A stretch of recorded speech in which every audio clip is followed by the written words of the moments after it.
Alright folks, today I've got another Magpul magazine. Damn sweat bees are eating me up. Got another Magpul 30 rounder. I think it's a Gen M2. There, as you can see. Bought it for like $11. Bought it at the same place I bought my second one. I'm going to paint it. So this is my third 30 rounder I've got for my AR15. As you can see there, I scribed off where the mag well ends, right there. So I'm going to place a little piece of cardboard on top, right there where that line is. And this one I'm going to paint brown with some Krylon camouflage. So let's give it a few shakes here, because it's been over a year since I've used this stuff. Let it get all mixed up and ready to go. Alright. See, it's dusted here.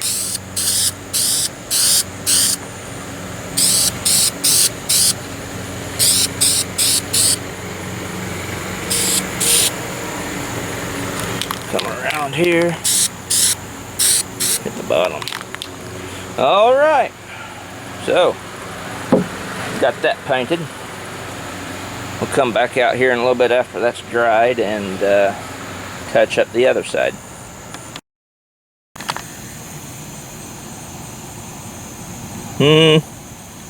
I'll give it a few more minutes. It's drying.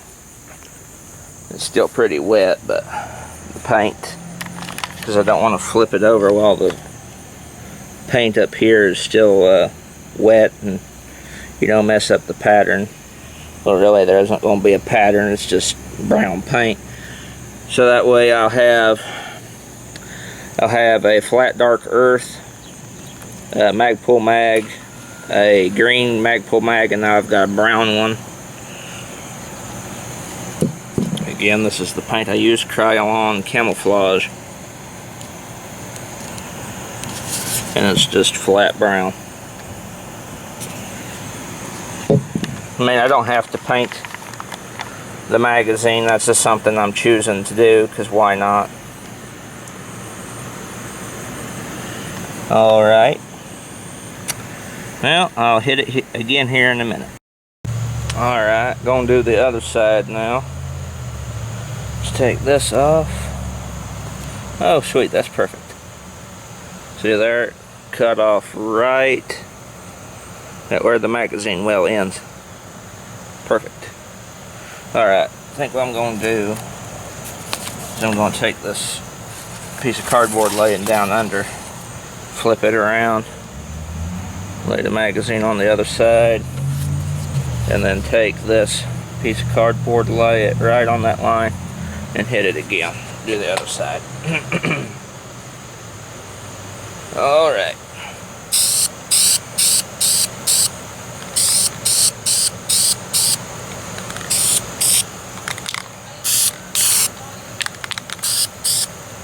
Alright, that should be good. I may have got a little bit too much on that side because it's kind of bubbling right there, but hell, it's just a magazine. It'll all come off eventually, but I want it to look good at least. As good as it can. So we'll just wait for this one to dry, this side to dry, and then we'll go put it in the gun and see how it looks. Alright, back in. The paint on the new Magpul has dried. I have to say it looks pretty damn good. Let's put some bullets in it real quick here. Let's see, let's dump a few out. There we go, 3. 1,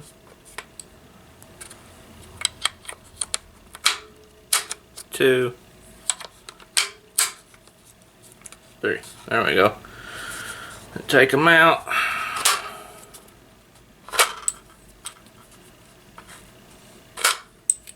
I didn't think there'd be no problems with it. That's just 3 bullets. let's see how it looks inside the old Oracle here. Alright.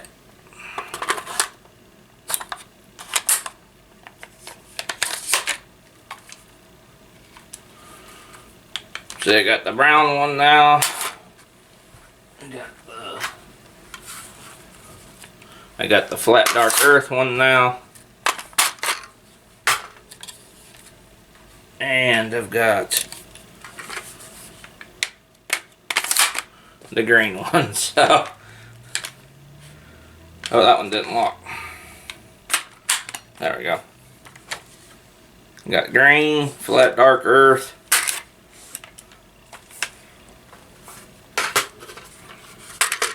and brown.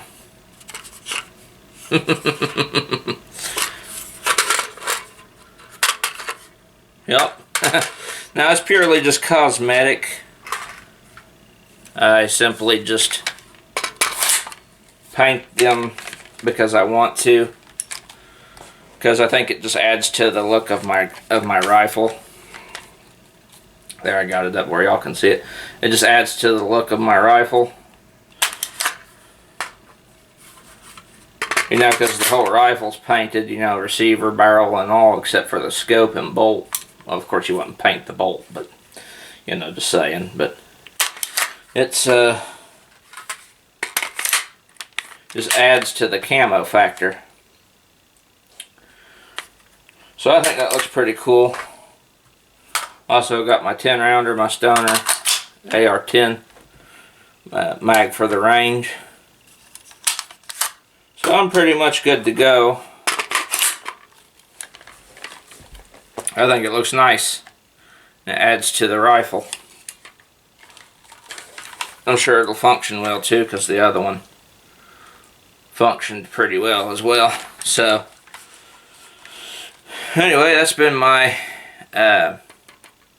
Magpul magazine. Now I'm sure some of you probably wonder, well, you paint your mags for your AR-15.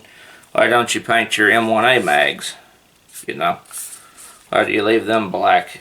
It's simply because I think they look better black in the M1A. They look better that way, just plain black instead of colored. It's just an aesthetics thing, really, for me. Because, see, the AR-15 is completely camoed. Like the barrel, too, and all that, and the receiver, the upper and lower receiver. On my M1A, it's just the rifle stock, like the trigger guard and the receiver and barrel, all that's still blued. So I think that painting the magazines on the AR-15 or M1A would be kind of redundant. Not to mention, if I painted them, I mean, these are steel magazines, but they got this hole down here in the bottom, and I could tape that up, but you know, that'd be a spot for paint to get in, and you know, there's just so much more that could potentially goof it up, because you know, the M1A's mag well is a bit different, and you'd have to compensate for that and all that. I just don't like to, or have any desire to paint my M1A mags. My AR-15 mags, sure, I ain't got no problem with them, painting them, but I think they're the, you know, ones I'll paint. If I get an AK-47 and I paint it all the way, I'll probably paint the AK-47 mags too. So figured I'd just show off me painting my new magazine. Looks pretty good in the rifle. Anyway, I'll see you all in the next video. I got a few more AIC videos to upload, a few more Alice in Chains videos to upload, and I will be going to the range tomorrow, and I'll have shooting videos to upload as well. Anyway, it's been Plisken by 51mm, and I'll see you all in the next video.